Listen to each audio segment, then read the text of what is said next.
This is Cruise News Today with Doug Parker. Good morning. Here's your cruise news for Friday, October 7th. The Caribbean's loss is Nassau's gain. Nassau, Bahamas is reporting that the island received an extra 15,000 cruise passengers in September and early October because of the active Atlantic hurricane season. Carnival is still sending ships to Nassau instead of Grand Turk while dock repairs continue after Hurricane Fiona. The pier at the Grand Turk Cruise Center is scheduled to reopen on October 11th. November ramps up the busy season for Bahamas as cruise ships start redeploying from Alaska and the Mediterranean.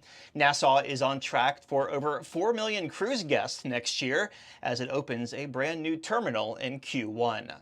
And speaking at a 2-hour presentation aboard the brand new Norwegian Prima in New York City on Thursday morning, Norwegian Cruise Line Holdings President Frank Del Rio says he has a positive outlook for the company's 3 brands going into next year.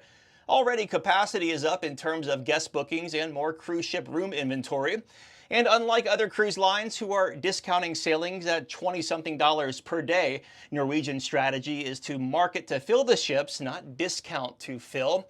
Del Rio added that more guests than ever are now getting the drink and dining packages in advance, noting that this year alone, 85% of guest sailings have purchased packages before the cruise. The 3 brands in the Norwegian Cruise Line Holdings portfolio are NCL, Oceania Cruises, and Regent 7 Seas Cruises.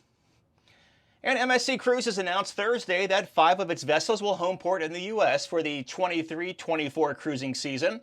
MSC Seascape, Divina, and Maravilla will sail from Port Miami, offering Caribbean, Bahamas, and South American voyages.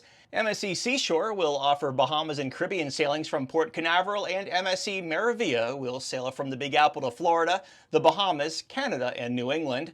Currently, MSC has ships sailing from Miami and Port Canaveral, with MSC Seascape arriving in New York City for its inaugural sailing in early December.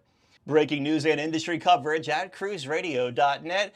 Aboard Carnival Radiance, slowly heading back to Long Beach, California. I say slowly because we're currently going 1.2 knots. Really milking that onboard revenue. I'm Doug Parker with Cruise News Today. Have yourself a great weekend. The proceeding was a production of Cruise Radio.